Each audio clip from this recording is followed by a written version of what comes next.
ঘরে যদি কোনো জিনের অস্তিত্ব বিদ্যমান থাকে তবে তার সাথে মোকাবেলা করার মতো শক্তি আল্লাহ তাআলা বেড়ালকে দিয়েছেন। বেড়ালটি জিনের সাথে থাকা নেগেটিভ এনার্জিগুলোকেও শোষণ করে ফেলতে পারে।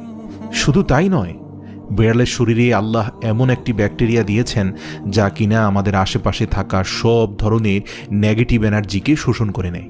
এছাড়াও বিজ্ঞানীরা বলছেন, আমরা যখন রাতে ঘুমাতে যাই তখন ঘরে পুষে রাখা বেড়াল সারা রাত ধরে আমাদের শরীর থেকে নেগেটিভ এনার্জি শোষণ করতে থাকে।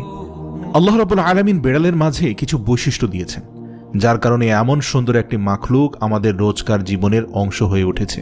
রাসূল সাল্লাল্লাহু আলাইহি সাল্লাম বেড়াল পছন্দ করতেন এবং বেড়াল পালন করার কারণে তিনি তার এক প্রিয় সাহাবীর ছদ্মনাম দিয়েছেন আবু হুরায়রা, যার শাব্দিক অর্থ দাঁড়ায় বেড়ালের পিতা। কেন একজন মুসলিমের বেড়াল পালন করা উচিত? গবেষণা করে জানতে পারা যায়, আজ থেকে ৮,০০০ বছর পূর্বে জঙ্গলের বেড়ালরা খাবারের খোঁজে